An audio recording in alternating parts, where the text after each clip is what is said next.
নমস্কার বন্ধুরা, সবচেয়ে কম উপকরণে আর কম সময়ে কিভাবে ছানার পায়েস আপনারা বাড়িতেই বানিয়ে নিতে পারবেন সেই রেসিপিটাই আজকে আপনাদের সাথে শেয়ার করব।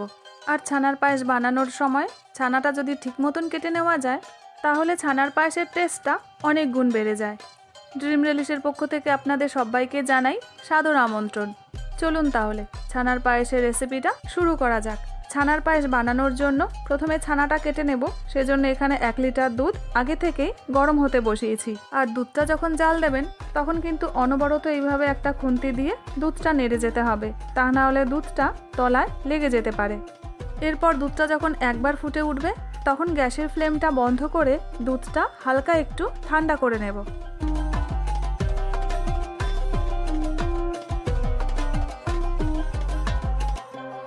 এবার একটা বাটির মধ্যে ভিনিগার আর জল মিশিয়ে নিচ্ছি। তারপর দুধটা যখন হালকা একটু ঠান্ডা হবে তখন এই ভিনিগার মেশানো জলটা এইভাবে ওপর থেকে দিয়ে দেব। আর এইভাবে 2-3 মিনিট রাখলেই দেখবেন ছানা থেকে জলটা আলাদা হয়ে যাবে। এই যে দেখুন, একদম ছোট দানার ছানা তৈরি হয়েছে। আর এই ছানাটা কিন্তু অনেক বেশি সফট। যদি আপনারা গরম দুধের মধ্যেই ভিনিগার বা লেবু দিয়ে ছানাটা কাটতেন তাহলে এই ছানাটা কিন্তু শক্ত হয়ে যেত। এবার এই ছানাটা তুলে একটা ছাঁকনির মধ্যে নিয়ে নিচ্ছি। আর পুরো ছানাটা যখন নেওয়া হয়ে যাবে তখন ছানাটা ভালো করে জল দিয়ে ধুয়ে নেব, যাতে ভিনিগারের কোনো রকম ফ্লেভার না থাকে। আর এইভাবে যদি জল দিয়ে না ধোয়া হয় আর ছানার সাথে কোনো রকম ভিনিগার লেগে থাকে তাহলে এই ছানাটা যখন পরে আপনারা দুধের মধ্যে মেশাবেন তাহলে কিন্তু পায়েসের জন্য রেডি করা দুধটা কেটে যেতে পারে। সেই জন্য ছানাটা কিন্তু অবশ্যই ভালোভাবে ধুয়ে নেবেন। এবার পায়েসটা রান্না করার জন্য আরও 1 লিটার দুধ এইভাবে ভালো করে ফুটিয়ে নেব। এরপর দুধটা যখন ফুটে বেশ গাঢ় হয়ে যাবে তখন এর মধ্যে দিয়ে দেব 1 কাপ চিনি আর 1 কাপ গুঁড়ো দুধ। তারপরে দুধের সাথে চিনি আর গুঁড়ো দুধটা খুব ভালো মতন মিশিয়ে নেব। দুধ আর চিনিটা ভালো মতন মিশে গেলে এর মধ্যে দিয়ে দেব ছানা। তবে ছানাটা দেওয়ার সময় এইভাবে একটু ভেঙে ভেঙে তবেই ছানাটা দিয়ে দেবেন।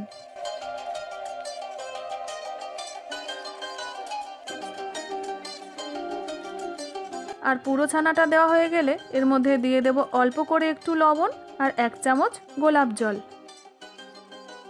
এরপর এই সমস্ত কিছু খুব ভালো করে মিশিয়ে নেব। এইভাবে 2-3 মিনিট ফুটিয়ে নিলেই রেডি হয়ে যাবে আপনাদের ছানার পায়েস। তবে এখন দেখে অনেকটা পাতলা মনে হলেও যখন এই পায়েসটা ঠান্ডা হয়ে যাবে তখন কিন্তু অনেকটাই গাঢ় হয়ে যাবে। সেই জন্য আপনাদের কিন্তু একটু পাতলা অবস্থাতেই ছানার পায়েসটা নামিয়ে নিতে হবে। এরপর ওপর থেকে দিয়ে দিচ্ছি কিছুটা আমন্ড আর পেস্তা।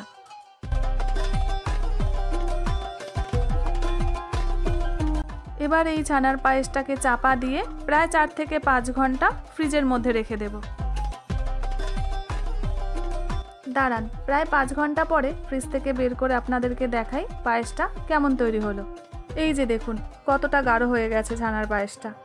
তাহলে বন্ধুরা দেখলেন তো কত কম সময় আর কম উপকরণে কি দারুণ ছানার পায়েস বানানো যায়। তাহলে আজকে এই ছানার পায়েসের রেসিপিটা আপনাদের কেমন লাগলো কমেন্ট সেকশানে আমাকে জানাতে কিন্তু ভুলবেন না।